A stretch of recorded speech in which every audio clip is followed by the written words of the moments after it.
अब हेडिंग डालो Faraday law. अच्छा, अब इलेक्ट्रोलिसिस तो समझ आ गई। अच्छा, वैसे इलेक्ट्रोलिसिस है तो बहुत।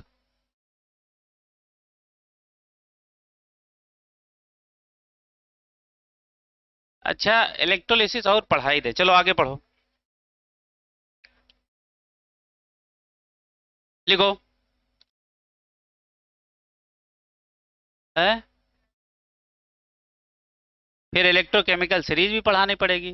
तुम फैराडे लॉ लिखो। हाँ, लिखो फैराडे लॉ। तो उसके बाद जब इलेक्ट्रोकेमिकल सीरीज पढ़ाएंगे तो वहां इलेक्ट्रोलिसिस फिर से एक बार सिखाएंगे, है ना। आज आपको बेसिक चीजें तो मालूम हो गई।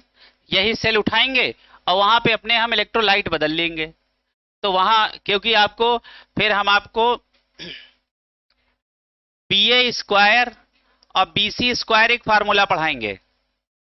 बी ए स्क्वायर और बी सी स्क्वायर। बीसी का मतलब होता है, देखो ये देखो, इसको क्या लिखेंगे, बीसीसी लिखेंगे। और इसको क्या लिखेंगे, बी ए ए लिखेंगे, है ना। तो इसका फुल फॉर्म समझ लो क्या होता है। बिलो एनायन एनोड पे जाएगा और बिलो कैटायन कैथोड पे जाएगा। समझ में आ रहा है? तो अब बिलो जानने के लिए पहले तो इलेक्ट्रोकेमिकल सीरीज आनी चाहिए ना। सब जुगाड़ है, सब जुगाड़। समझ रहे हो? फिजिकल तुम देखो, दुनिया की सबसे आसान केमिस्ट्री होती है, बात माना करो। देख रहे हो, ऑर्गेनिक का चैप्टर ज्यादा समय लेगा, ये फुर्रे चैप्टर ज्यादा समय नहीं लेते हैं। समझ में आ रहा? लेकिन जोड़ घटाना हमारा अच्छा होता नहीं, हमें यही कठिन लगता है। समझ रहे हो ना? तो इस बात को समझो जरा। आगे लिखो। लिखो फैराडे लॉ। अब फैराडे लॉ में पहला लॉ लिखो। लिखो। अच्छा, आज इनके विषय में थोड़ी बातें लिखो। लिखो Faraday law of electrolysis, heading डालो Faraday law of electrolysis. Faraday law of electrolysis लिखो। लिखो Faraday was the first scientist. वाह। हाँ, देखो। लिखो Faraday was the first scientist who described the who described the quantitative quantitative aspects ASPCTS। आओ पढ़ो 250 में। लिखो एस्पेक्ट्स, है ना, ऑफ इलेक्ट्रोलिसिस, फुल स्टॉप। ठीक है, एस्पेक्ट्स लिखो, एस्पेक्ट्स, है ना। हाँ, फुल स्टॉप लिखो। Now now Faraday's law, now Faraday's law, Faraday laws करो। हाँ, दो है ना, फैराडेज लॉज, है ना।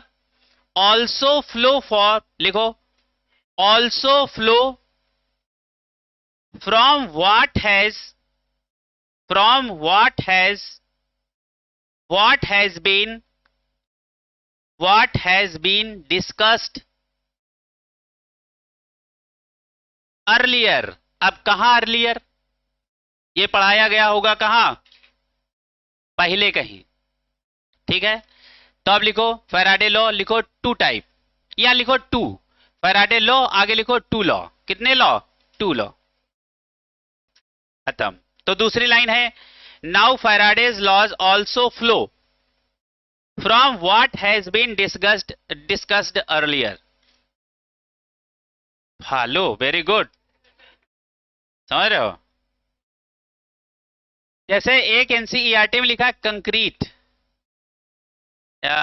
कंक्रीटस है शब्द इस्तेमाल हुआ, है ना। और कंक्रीट का मतलब क्या होता है, पुख्ता बात। कोई बात, कोई बात मतलब पूरे तथ्य के साथ रखी जाए तो वो बात कैसी होगी, कंक्रीट, मतलब बहुत मजबूती के साथ। अब कंक्रीट लिखा है फिजिक्स से, शायद केमिस्ट्री में लिखा है। अब वहां ये नहीं समझ में आता ये कंक्रीट का यहां मतलब क्या है। गिट्टी मोरंग समझ जाते हैं। समझ में आ गया? तो चलो लिखो, लिखो फैराडे लॉ, और लिखो कितने लॉ है, दो। लोग लिखो, पहली हेडिंग डालो, फैराडे फर्स्ट लॉ। फैराडे ने अपने लॉ पब्लिश कब किए थे? हैं? 1833 और 34 में। 1833 और 34 में। जैसे ये वही वाला लफड़ा है जो लैमार्क और डार्विन वाला था। अच्छा, लैमार्क और डार्विन की उम्र में कितना फर्क है? एक लॉ दे रहा है तो एक पैदा हो रहा था। चलो आगे जरो, आगे बात खत्म, आगे देखो। देखो Faraday first law, Faraday first law लिखो, फैराडे फर्स्ट लॉ। अब फर्स्ट लॉ हम लोग पढ़ते हैं। अच्छा, एक सवाल हम चाहें तो इसके पहले लगवा दें। लिखो अकॉर्डिंग टू, लिखो अभी यही लॉ लिखवा रहे हैं, लिखो अकॉर्डिंग टू, लिखो अकॉर्डिंग टू दिस। ये कौन दिस है? यानी first law. According to this, this मतलब कौन सा लॉ? फर्स्ट लॉ, है ना? कॉमा करके लिखो, अकॉर्डिंग टू दिस के बाद कॉमा लगा दो। लिखो mass deposited, mass deposited according to this law के बाद कॉमा लगा देना, उसके बाद आगे से कंटिन्यू करो। लिखो मास डिपॉजिटेड, डिपॉजिटेड के आगे ब्रैकेट में लिखो मेटल। डिपॉजिट होगी तो वो क्या होगी? मेटल। मास डिपॉजिटेड ब्रैकेट में क्या लिखो? मेटल। और लिबरेटेड, और लिबरेटेड। अच्छा, लिबरेट होगी तो वो क्या होगी? ब्रैकेट में लिखो गैस। लिखो gas. At respective electrode, at respective electrode. ये रिस्पेक्टिव इलेक्ट्रोड का मतलब समझ रहे हो ना? ये तो आयन डिसाइड करेगा कि हम कहां जाएंगे। आयन हमेशा उल्टा इलेक्ट्रोड पे जाता है। पॉजिटिव वाला कहां जाएगा? कैथोड पे, निगेटिव वाले पे। और निगेटिव वाला कहां जाएगा? एनोड पे, पॉजिटिव वाले पे। इसी को बोलते हैं रिस्पेक्टिव इलेक्ट्रोड, है ना? Respective electrode is directly proportional, इसको शब्दों में लिखना है। लिखो is directly proportional, directly proportional to charge passed in solution, to charge passed in solution, charge passed in solution। और ब्रैकेट में लिखो either in aqua solution। ये कहानी कहां की चल रही है? either in aqua solution और molten form, और molten form। ब्रैकेट बंद कर लो, ब्रैकेट बंद करके लिखो that is higher is the charge passed, higher is the charge passed, higher will be mass produced, higher will be mass produced. और bracket में लिखो when efficiency of electrolysis is, ब्रैकेट में लिखो when efficiency of electrolysis is 100%, जो कि होता नहीं है। when efficiency of electrolysis is 100%, है ना? लिख लेना है, समझ लेना है, लेकिन ये ऐसा होता नहीं है। क्लियर है? अब जैसे मान लीजिए कॉर्नाट इंजन है, तो एनर्जी प्रोड्यूस तो करेगा, लेकिन कुछ एनर्जी हीट के रूप में लॉस भी तो करेगा। तो बताओ हम क्या बोल सकते हैं कि कोई इंजन 100% एफिशिएंट है? नहीं है। क्लियर है? यह है एफिशिएंसी को बढ़ाया जा सकता है, लेकिन लॉस को जीरो नहीं किया जा सकता। क्लियर है? आगे बढ़ो, अगली बार लिखो, इसका फार्मूला सजा लो। अब देखो हमने क्या पढ़ा, बताओ हमने क्या पढ़ा? देखो हमने पढ़ा क्या है? मास उतना ही ज्यादा डिपॉजिट होगा या प्रोड्यूस होगा जितना ज्यादा हम चार्ज देंगे। तो W directly proportional Q, W क्या है, वेट या मास? W क्या है, वर्क डन नहीं है, ये क्या है, ये क्या है, वेट या मास, है ना। अब हम डायरेक्टली प्रोपोर्शनल को कहां ले आए, इक्वालिटी में, तो हम क्या एक कांस्टेंट डाल दें Z, है ना, और ये क्या लिखेंगे ZQ। अब हम Q को क्या लिख सकते हैं, Q इक्वल टू फार्मूला क्या होता, I इंटू टी होता ना, तो यहां पे हम लिख सकते हैं I इंटू टी। अच्छा Z को हम क्या लिख सकते हैं, E बाई एफ, तुम बोलो बोलो जेफ, बोलो जेफ, बोलो जेफ, ZEF, ठीक है। तो आप तो बताओ W का फार्मूला क्या हो जाएगा, E by F into I T. तो चाहे जो मन करे वो फार्मूला गोलेम बंद करो, ये सब धनाधन फार्मूले हैं। क्लियर है। आज के बाद जेड का फार्मूला क्या होगा, जेब। क्लियर है, हमने बोला जेब, तुम बोलो जेब। क्लियर है, हमने कहा इज्जत दो ना दो, तो इज्जत दो ना दो, फार्मूला सेट, है ना। जाने दो नाती, है ना, बेइज्जती ना पसंद। अच्छा विन, विन WIN, विन क्या, जाने दो, जाने दो ना ती, ना ना मतलब N, ती मतलब तीन, पावर कितनी है, तीन है, हाँ रहने दो जाम, ठीक है। विजन, जाम म ना नहीं, गधा है होगा बिल्कुल, हाँ हाँ, देख लो नए नए जवान हो रहे हैं। चलेगा, आगे लिखो भैया, जेड लिख लो, जेड क्या है, लिखो जेड लिखो, electrochemical equivalent, electrochemical equivalent. Z क्या है, जेड एक कांस्टेंट है जिसका नाम क्या है, जिसको किस नाम से पुकारते हैं, इलेक्ट्रोकेमिकल इक्विवेलेंट, इलेक्ट्रोकेमिकल इक्विवेलेंट। आगे लिखो, लिखो Z is the property of, Z is the property of element,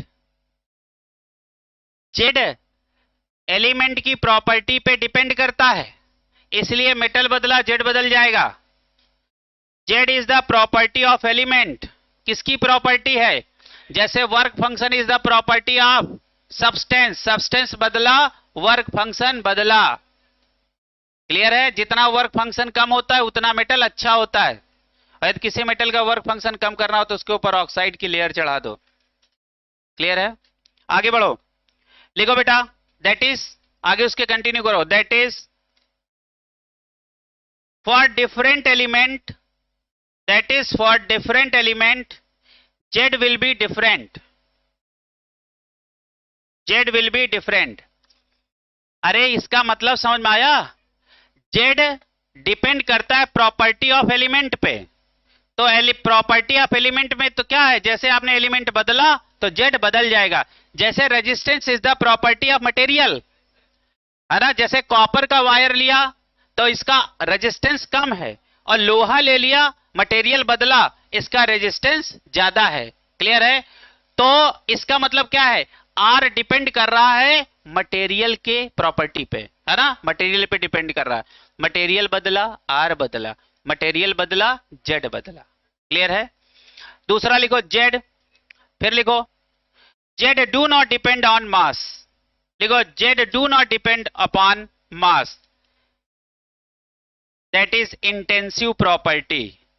हमने आपको पढ़ाया था जितने फिजिकल कांस्टेंट हैं सबके सब इंटेंसिव प्रॉपर्टी होते हैं, ऑल फिजिकल कांस्टेंट। मान लो ये पढ़ के गए, तुमसे कहा इक्विलिब्रियम कांस्टेंट बताओ इंटेंसिव के एक्सटेंसिव, हमें तो मालूम है ना कि ये कांस्टेंट है, तो ये क्या है, इंटेंसिव, ये मास डिपेंडेंट नहीं है। क्लियर है, तो क्या लिखा, लिखो दैट इज इंटेंसिव प्रॉपर्टी। अब जरा जेड की तीनों बातें पढ़ लो। अच्छा बताओ, जेड इंटेंसिव प्रॉपर्टी है कि एक्सटेंसिव, इंटेंसिव, इंटेंसिव का मतलब मास इंडिपेंडेंट, देखो इंडिपेंडेंट, कुछ समझ में आ गया, इंटेंसिव प्रॉपर्टी क्या होती है, मास इंडिपेंडेंट। एक्सटेंसिव प्रॉपर्टी होती मास डिपेंडेंट। पक्का? अगली बार लिखो, experimentally it is found that, experimentally it is found that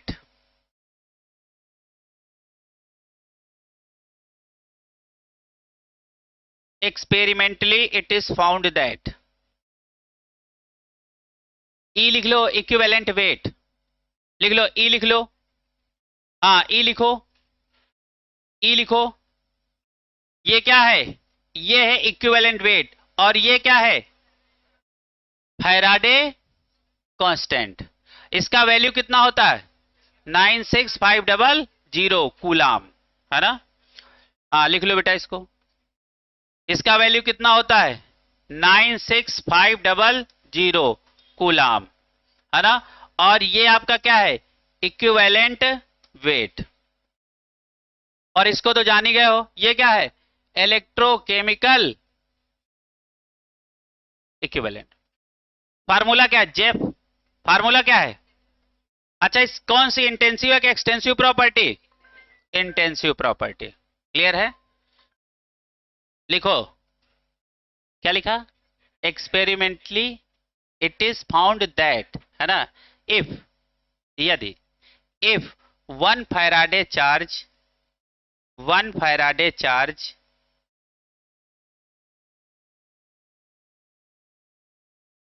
passed for electrolysis, किसके लिए 1 फैराडे चार्ज दिए हो? For electrolysis.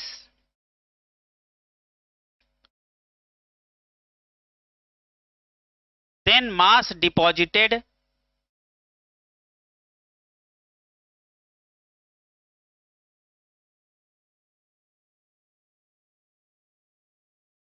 or liberated, mass deposited or liberated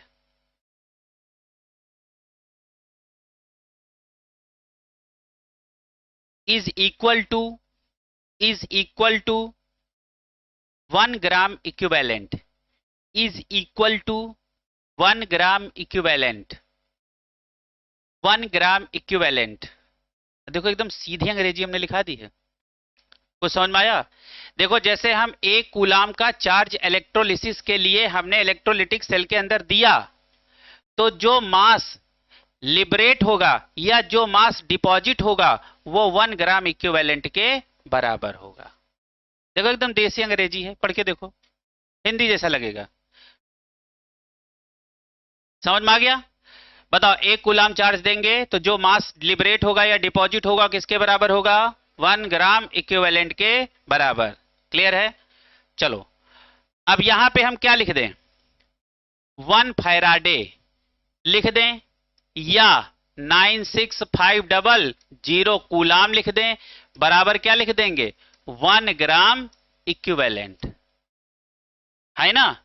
अच्छा, ये क्या है? चार्ज आपने दिया और इतना मास या तो डिपॉजिट हुआ और या तो लिबरेट हुआ। अरे भैया देखो, अभी हमने NaCl में Cl2 गैस क्या थी? लिबरेट हो रही थी एनोड पे, और सोडियम डिपॉजिट हो रहा है कैथोड पे। तो चाहे वो लिबरेट हो रही हो और चाहे ये डिपॉजिट हो रहा हो, ये होगा कितना? 1 ग्राम इक्विवेलेंट के बराबर। कब होगा? जब आपने चार्ज दिया होगा 1 फैराडे।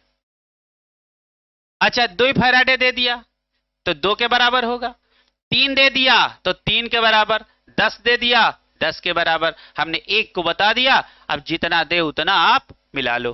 क्लियर है? तो क्या लिखा? 1 कूलाम या 96500 इक्वल टू क्या लिखेंगे? 1 gram equivalent of any element, of any element, कोई भी एलिमेंट हो सकता है, ऑफ एनी एलिमेंट। अच्छा, आप सारे बच्चे बताओ, ये ग्राम इक्विवेलेंट का मीनिंग क्या होता है? हाँ, ग्राम इक्विवेलेंट का मतलब क्या होता है? यहां पे लिखो, ग्राम इक्विवेलेंट का मतलब क्या होता है? लिखो, इक्विवेलेंट वेट इन ग्राम। भाषा समझो पहले। ग्राम इक्विवेलेंट का मतलब क्या है? इक्विवेलेंट वेट इन ग्राम। अच्छा, इक्विवेलेंट वेट तो जानते हो ना, मास अपान एन फैक्टर, मास अपान एन फैक्टर। ठीक है, बहुत बढ़िया।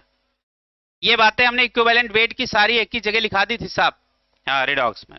चलिएगा आगे लिखो। अच्छा,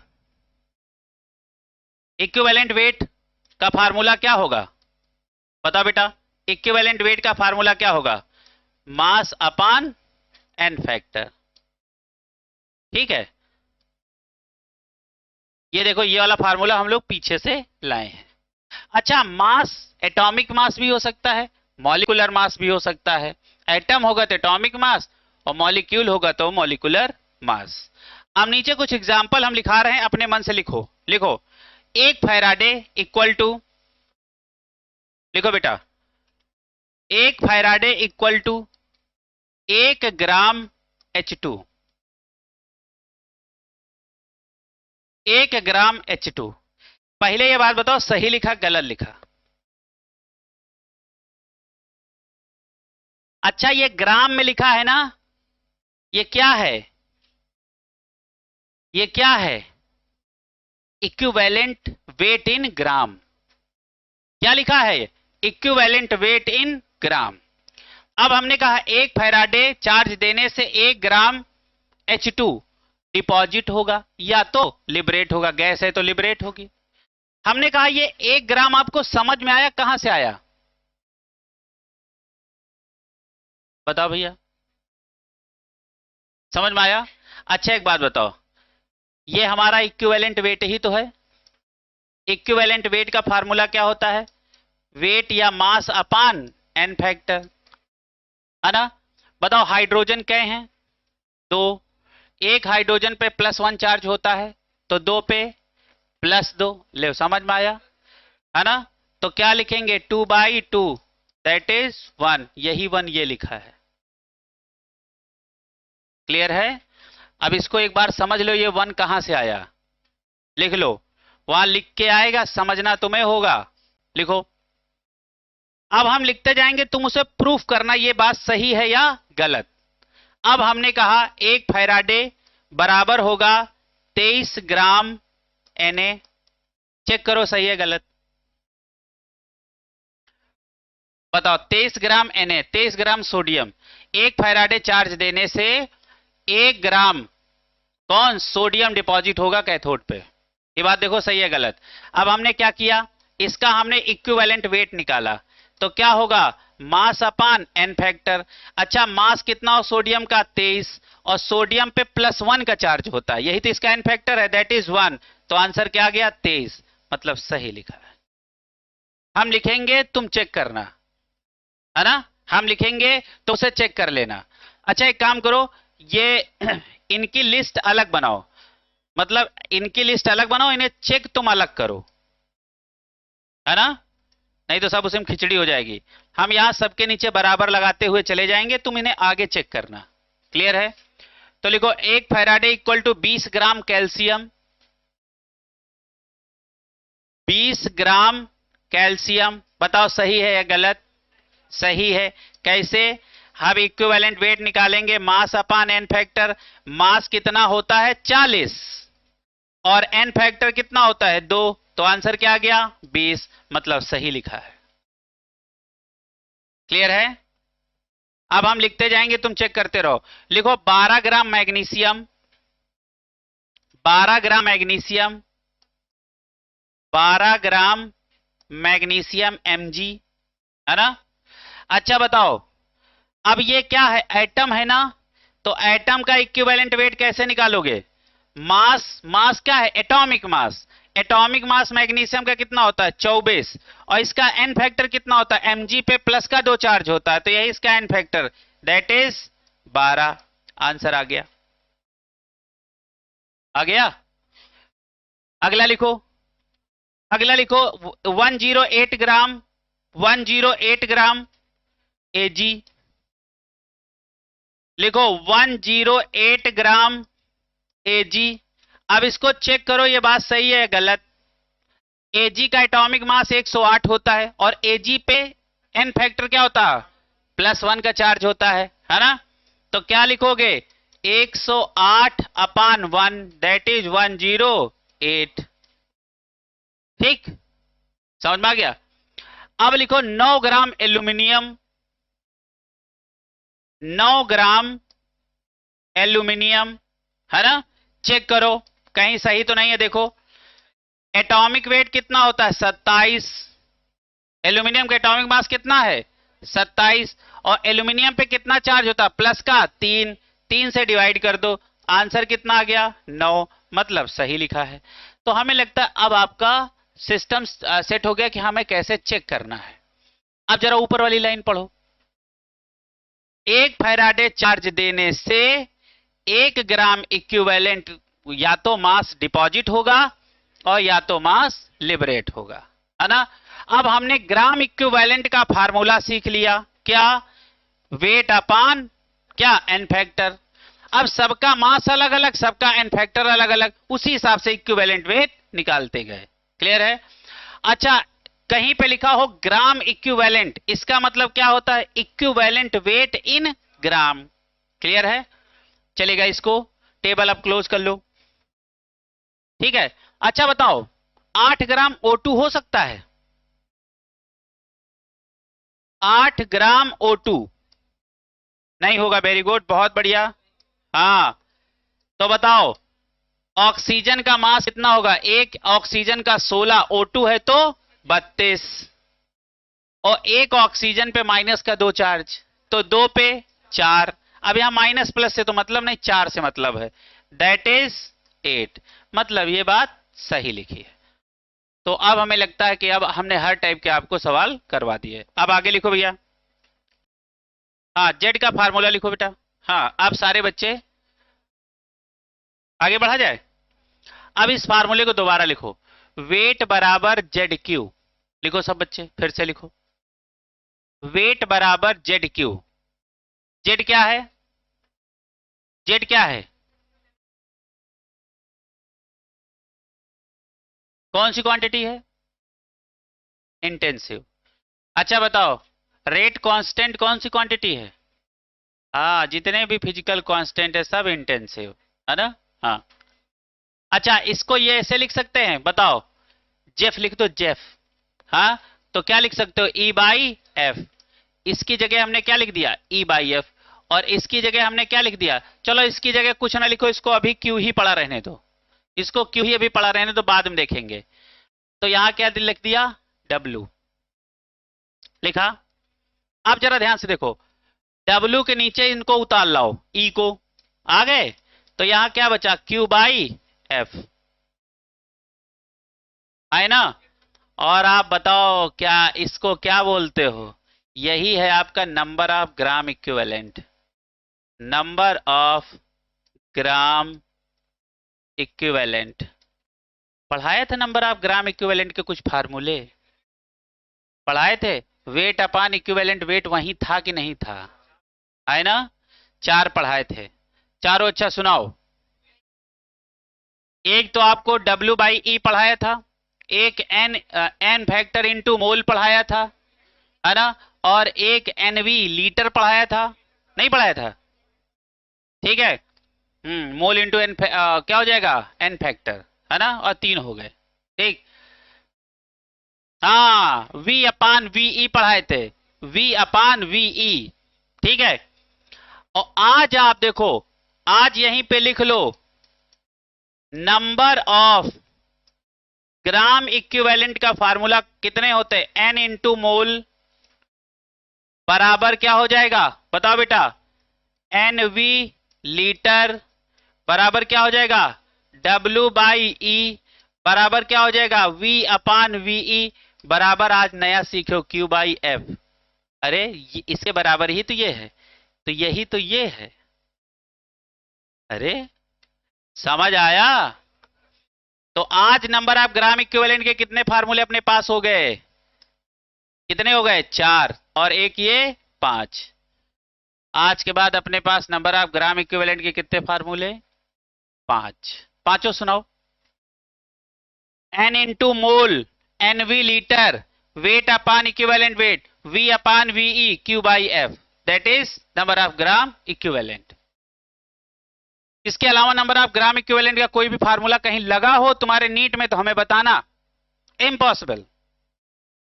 अब बचा क्या है? क्लियर है? कुछ समझ में आ गया? तो इनको लिख लो, नंबर ऑफ ग्राम इक्विवेलेंट कितने फार्मूले हो सकते हैं, सजा लो। अब हम बार बार पूछेंगे, जैसे मोल के हमने कितने फार्मूले सिखाए थे? 6।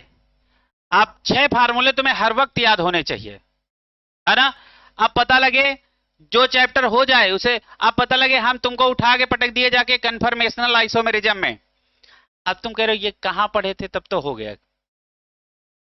है ना? सिखाए थे ना? तो फिर भूलना नहीं है, हर चीज को याद रखना है। आगे लिखो भैया, लिखो। तो एक फार्मूला तो ये बन जाएगा, ठीक। अगला लिखो। अच्छा बताओ, W by E equal to formula क्या बना? Q by F. क्या W by E equal to formula IT into F नहीं बन सकता? बन सकता है। ये सारे फार्मूलों का इस्तेमाल होगा, इन सारे फार्मूलों का इस्तेमाल होगा। आगे लिखो। अब इसी बात पे एक तूफानी सवाल हो जाए, क्वेश्चन लिखो। लिखो 9.65 ampere, 9.65 ampere current is passed for 1000 second, for 1000 second in the electrolysis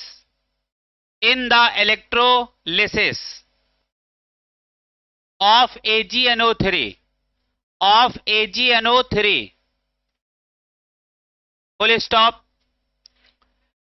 Calculate mass of silver deposited. Calculate mass of silver deposited. 9.65 ampere current is passed for 1000 second in the electrolysis of AgNO3. Calculate mass of silver deposited. Clear है? अब देखो, current दिया गया है, time दिया गया है, Faraday हम याद करे बैठे हैं, इक्विवेलेंट वेट निकाल लेंगे, और ये हमसे पूछा है, क्या पूछा है? तो कौन सा फार्मूला लगेगा? W निकालना है, इक्विवेलेंट वेट निकाल लेंगे, I पता है, T पता है और F पता है। क्लियर है? अच्छा बताओ, करंट कितना दिया गया? 9.65 एम्पियर, टाइम 1000 सेकेंड अपान फैराडे 96500। अच्छा बताओ, वेट हमें निकालना है। अच्छा बताओ, इक्विवेलेंट वेट कैसे निकालें? आप जरा ध्यान से देखो, हमने किसकी इलेक्ट्रोलिसिस कराई है? AgNO3 की। टूटेगा किसमें? Ag प्लस और NO3 माइनस। Ag कहां चला जाएगा बताओ बेटा? अरे कैथोड पे। ये कहां चला जाएगा? एनोड पे। इतना तो मालूम है ना? अब हमसे सिल्वर का मास डिपॉजिटेड पूछा है, तो हम इसी का इक्विवेलेंट वेट निकालेंगे ना। हाँ, तो अब इसका इक्विवेलेंट वेट निकालो। तो बताओ, Ag का इक्विवेलेंट वेट कैसे निकालोगे? बताओ बेटा। वेट अपान एन फैक्टर। Ag का एटॉमिक मास आजकल 108 चल रहा, और एन फैक्टर ये है 1, तो आंसर आया 108। इसको उठा के यहां पटक दो, सवाल लगा लो, जो भी आए।